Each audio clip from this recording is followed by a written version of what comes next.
Alright, first steps of removing filter pump from Pitco prior is on the back here.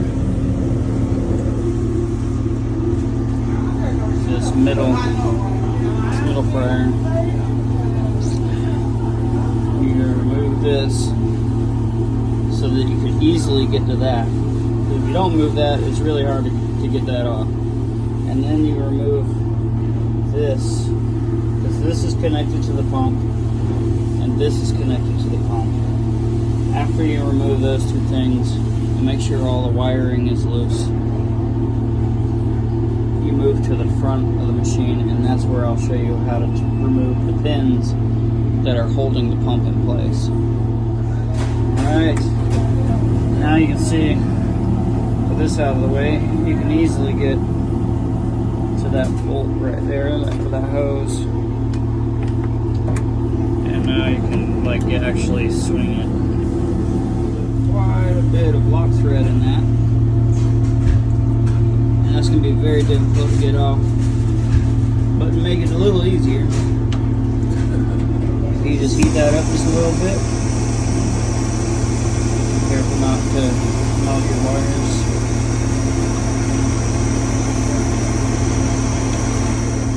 Also, leverage helps.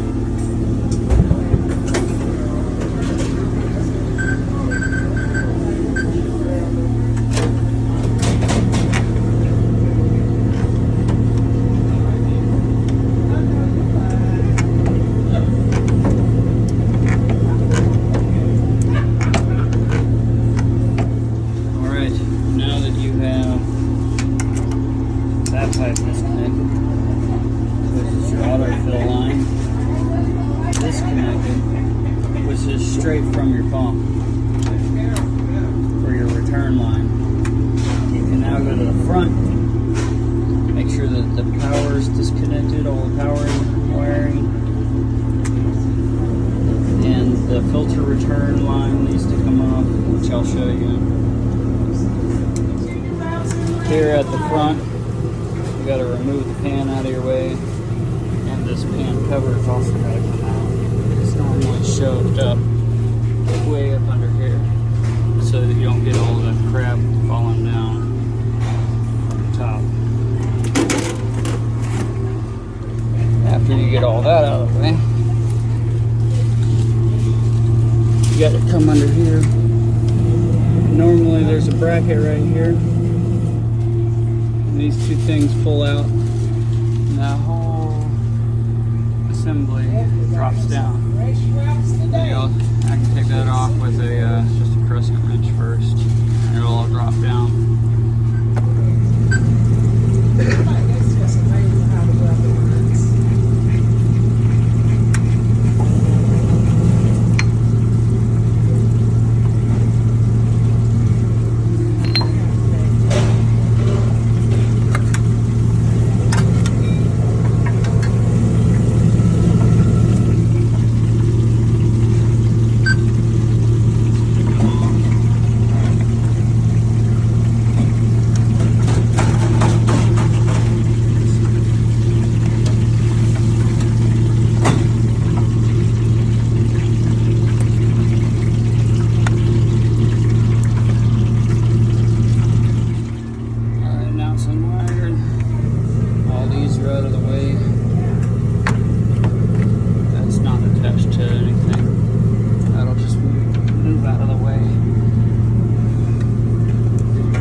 have to take this thing apart in a sequence.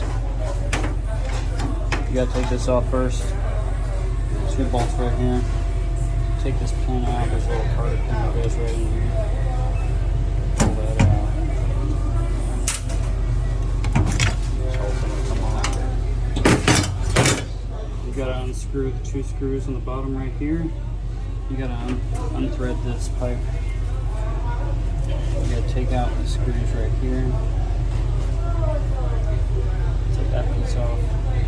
You gotta take this off, and then you can take the valve off, and then you can take the elbow off. And to get this one off,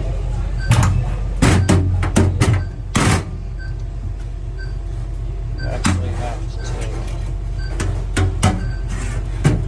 the motor off, or you can take this off. But I don't like taking this off because it messes up the alignment when you go to put it back.